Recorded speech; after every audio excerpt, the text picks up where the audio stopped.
Merci à tous de nous rejoindre pour la suite de Regard croisé. Au Mali, le mandat de la MINUSMA, la mission onusienne de maintien de la paix, expire à la fin de ce mois de juin, précisément le 30 juin. On s'en souvient, Bamako avait réclamé devant le Conseil de sécurité le départ de la mission de la paix au Mali. Mais selon vous, messieurs, que se passera-t-il après le départ de la MINUSMA au Mali? Il ne se passera rien. Il ne se passera rien parce que s'il faut faire un bilan de la présence de la MINUSMA au Mali, on peut, je dirais, évoquer les pertes en vies humaines, notamment dans les rangs donc, de cette force-là. Il y a eu des Togolais qui ont aussi des porteurs d'armes togolais, enfin des soldats togolais qui ont aussi péri dans cette histoire-là. Mais l'objectif qui sous-tend la mise en place ou la création de cette mission onusienne de paix n'a jamais été atteint. Les terroristes opèrent toujours. Et donc, à un moment donné, les autorités maliennes, enfin les nouvelles autorités, disent qu'il y aurait des accointances entre cette mission-là et puis les terroristes. Et donc, du coup, ils semblent aujourd'hui être en position et avoir les moyens requis pour jouer pleinement le rôle assigné à la MINUSMA. Donc, ils estiment que cette mission doit prendre fin pour vraiment prendre leur destin en main. Et moi, je pense que quand cette mission va se retirer, il n'y aura pas de vide comme on peut l'espérer, parce que de toutes les façons, cette mission, ça gonfle déjà l'effectif de la population malienne sans pour autant apporter grande chose, à part faire blocus pour empêcher les forces armées maliennes de circuler sur toute l'étendue du territoire national. Vous avez vu lors de la fête de l'indépendance, lorsque un avion militaire a survolé Kidal, vous avez suivi, on a parlé de provocation, etc. Alors que cette mission devrait normalement, parce que pour le maintien de la paix, il n'y a pas que la constitution ou la mise en place d'une zone tampon. Il y a aussi le désarmement de ceux qui ne sont pas habilités à porter les armes. Mais ça n'a jamais été fait. Et entre-temps, on se livre à d'autres opérations qui ne font pas partie de la mission. Vous vous souvenez du rapport, la MINUSMA s'est amusée à pondre un rapport pour accuser les militaires au pouvoir d'avoir attenté à la vie des citoyens, d'avoir massacré les citoyens, ce qui ne relève pas des prérogatives de cette mission-là. Donc moi je pense que c'est de bonne guerre. Et puis ce n'est pas la fin de la mission qu'il faut aujourd'hui voir, mais il faut beaucoup plus voir ça sur, je dirais, l'acceptation de l'ONU, de la demande des autorités maliennes de mettre fin à cette mission pour leur permettre de prendre leur destin en main. Et moi, je pense que...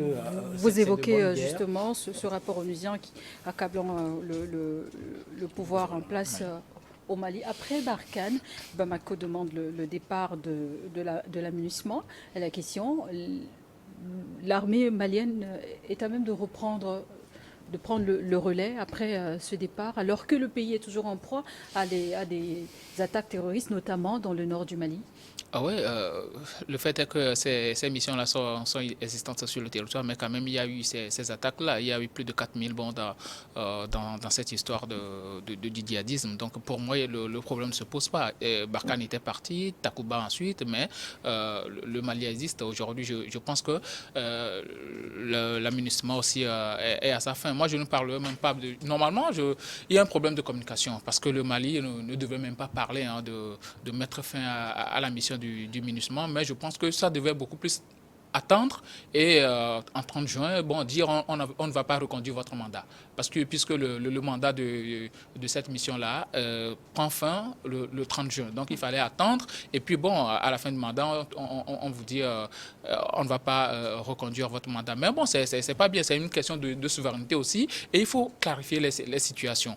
Clarifier les situations de telle manière qu'on sache réellement qui fait quoi et qui est qui dans ce pays-là. Beaucoup de personnes pensent que l'ONU est en train d'aider le Mali comme ça. Le Mali paie une partie des frais qu'engrange cette mission. Donc, c'est aussi une sorte de frais en moins. pour le Mali. Et je pense que les Maliens sont aujourd'hui un peu plus souverains et assez aguerris pour pouvoir mener à bien leur sécurité. Bon, donc pour moi, le problème ne se pose pas. Beaucoup de personnes vont dire, est-ce que le Mali a les moyens et tout et tout. Ben, écoutez, il n'y a jamais eu de mission des Nations Unies en Syrie, en Palestine et autres. Donc je pense qu'aujourd'hui, il est important que nous grandissions par nous-mêmes et je pense que le Mali est en train d'emboîter le pas. Le problème ne se pose à aucun niveau et à aucun moment.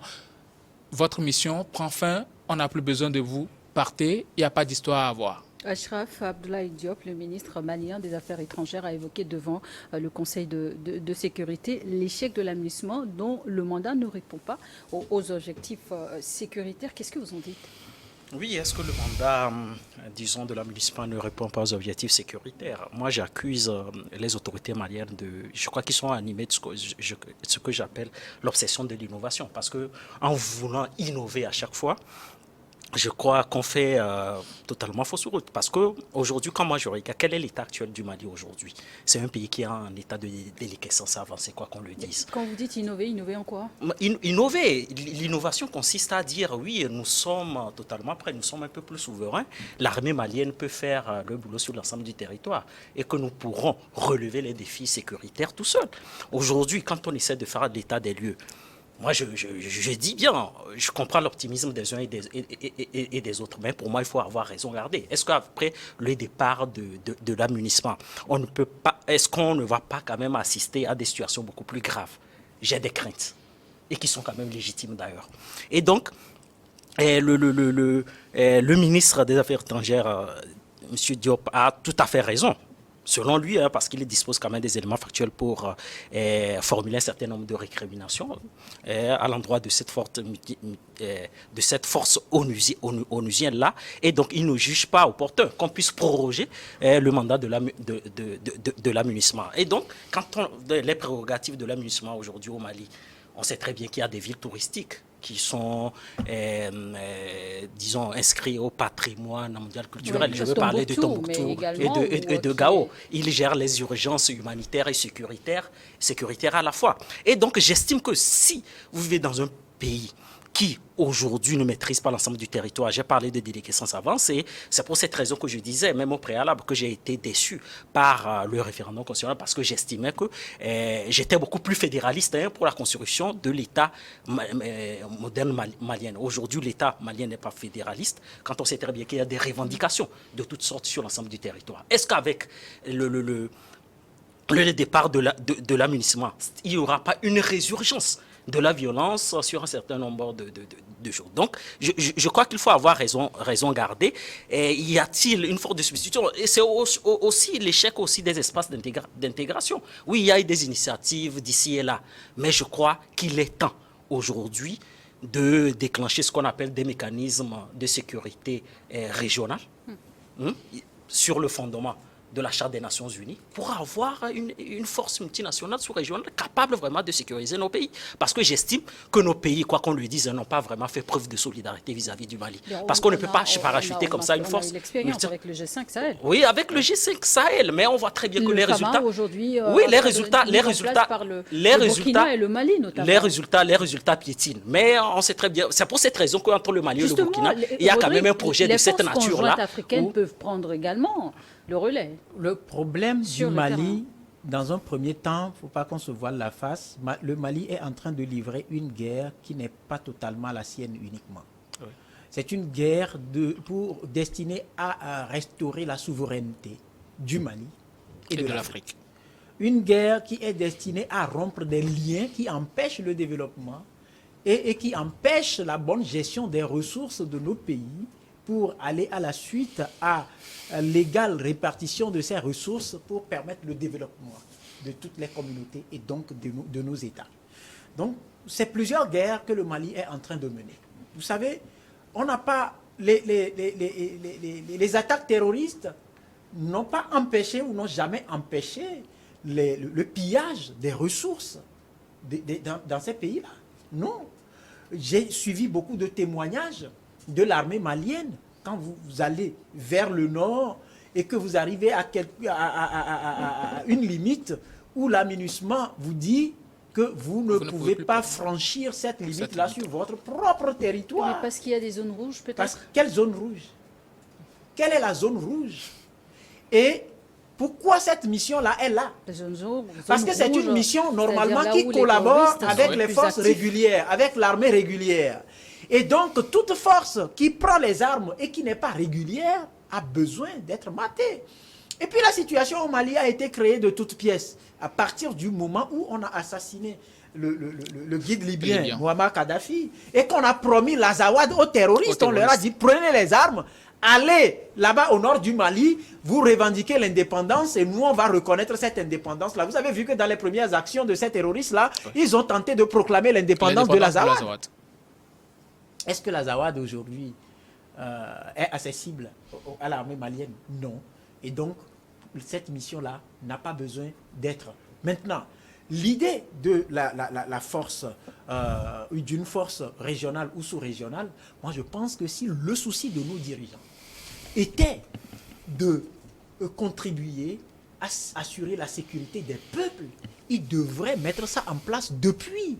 Mais ils sont solidaires quand il s'agit d'aider les uns et les autres à tripatouiller les constitutions, à s'offrir des mandats anticonstitutionnels à la tête des États. Ils sont solidaires dans la gabégie, ils sont solidaires dans les coups bas, ils sont solidaires dans le pillage des ressources des États, et la sécurité ne les incombe pas. Mais aujourd'hui, on voit beaucoup plus que ceux qui sont à la tête du Mali, ceux qui sont à la tête du Burkina aujourd'hui, manifestent leur désir de contribuer effectivement à satisfaire les besoins, les aspirations de leur peuple. C'est pour ça d'ailleurs que vous allez comprendre qu'au moment où la communauté internationale est en train de dire ce n'est pas bien, c'est mauvais, ce sont des coups d'État, ce sont des putschistes, les peuples applaudissent et les peuples disent continuez parce que nous sommes derrière vous. Alors, c'est cette même communauté internationale qui a jugé le taux de participation au référendum d'un taux, je ne sais quoi, avec des chiffres voilà, fabriqués un peu partout, soit disant que le terrain n'a pas été accessible, etc. Mais la MINUSMA est là. La MINUSMA est là. La MINUSMA pouvait aider à ce que le référendum se déroule bien. Donc, quand vous posez des actes qui ne sont pas dans votre mandat, dans votre cahier de charge, ben écoutez, c'est de bon aloi qu'on vous dise. Et vu que nous n'avons plus les mêmes prérogatives, ben nos chemins se séparent ici parce que nous avons d'autres intérêts à défendre.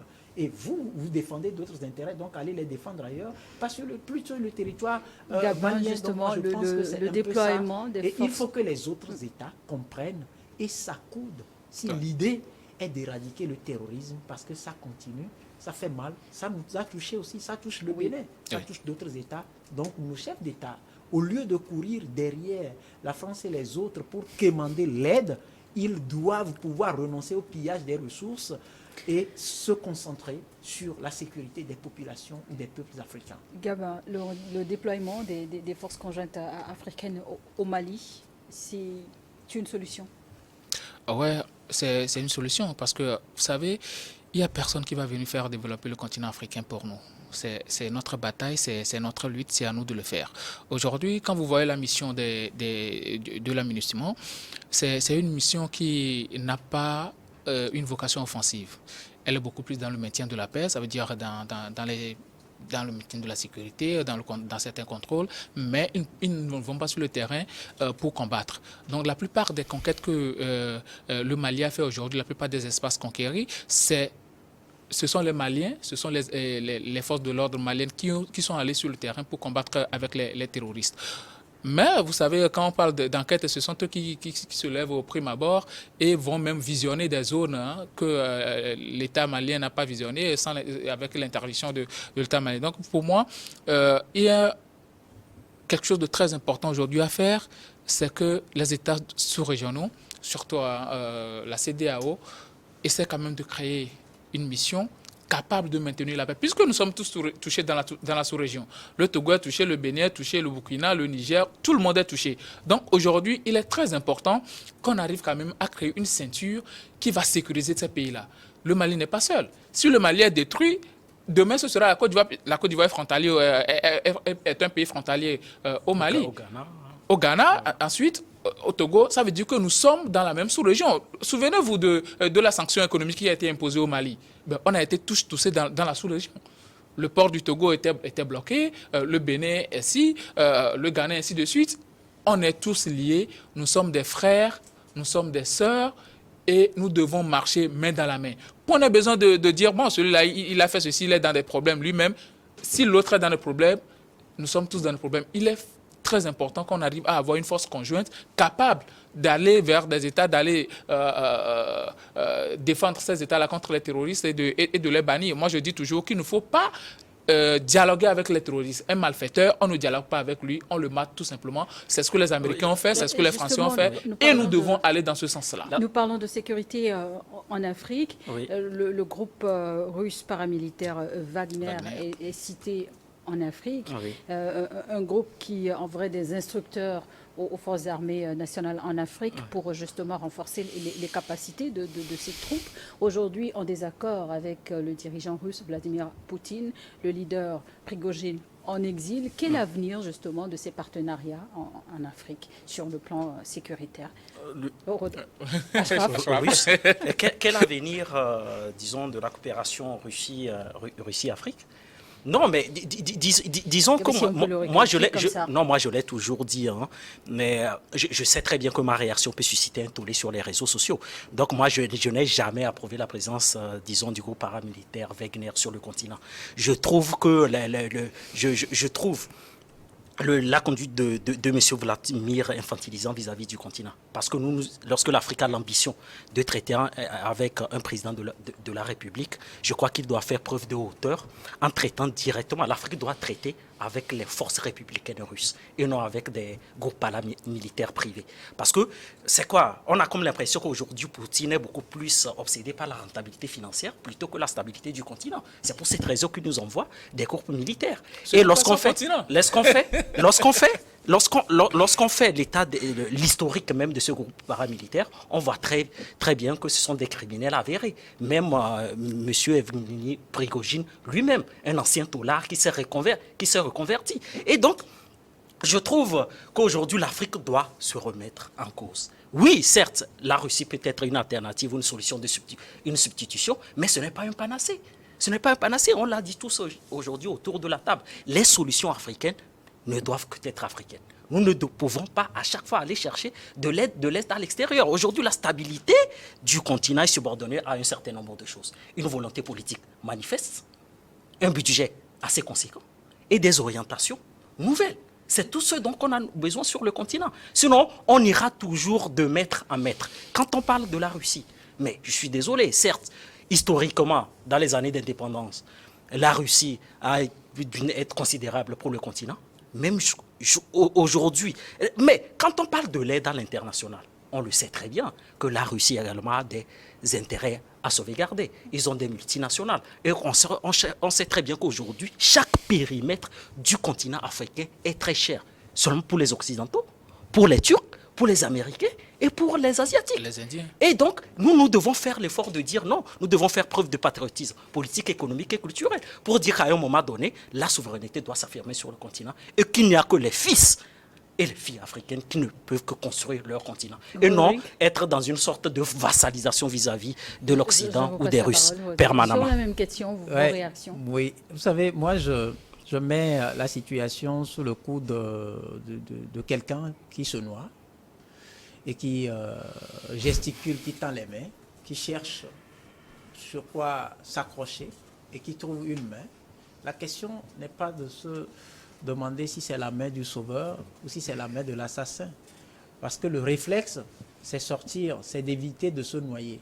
C'est ce qui arrive. Donc Wagner, les pays dans lesquels il y a cette compagnie de sécurité ou cette société de sécurité privée opère aujourd'hui, n'ont pas relevé des anomalies, pas pour le moment, dans la collaboration avec Wagner.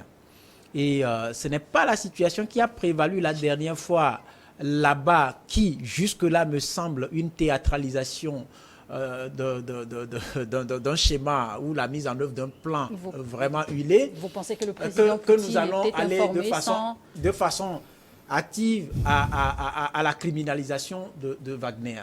Mais vous savez, Wagner n'a pas tué Kadhafi. Quand on en parlait tout à l'heure, Wagner n'a pas tué Kadhafi.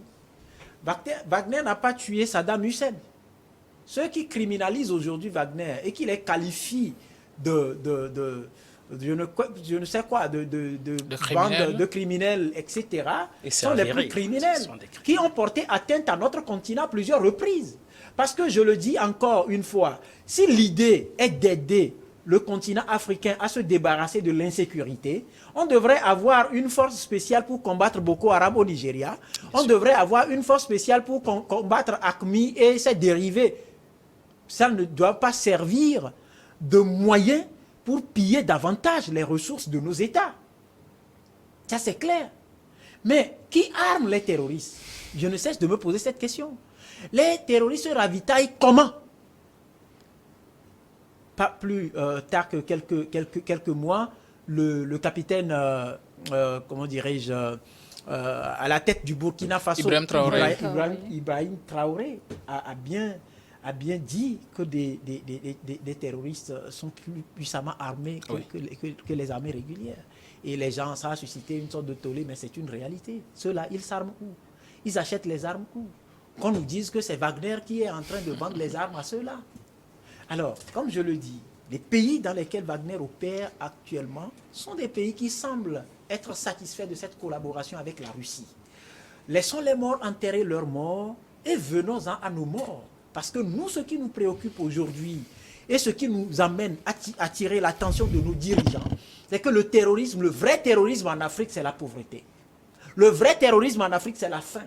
Le vrai terrorisme en Afrique, c'est l'inadéquation des plateaux de soins. Parce que les Africains veulent manger à leur faim. Les Africains veulent circuler librement.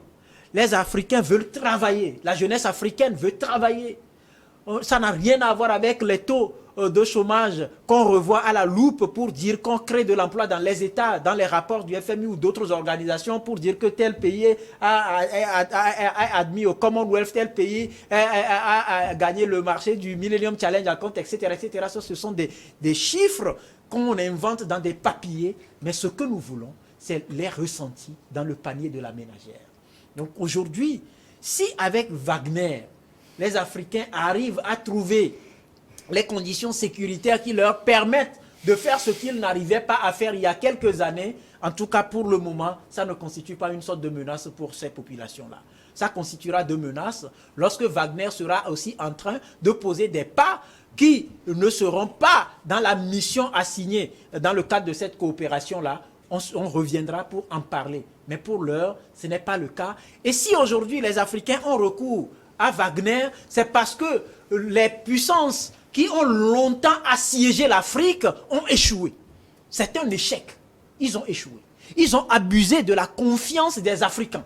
Ils se sont enrichis au dos. Ce n'est pas moi qui le dis. Il y a des anciens cadres de ces puissances-là qui en parlent. Parce que l'Afrique a été un gâteau sérieusement partagé, où on ne se soucie pas des populations, mais on ne voit que les intérêts.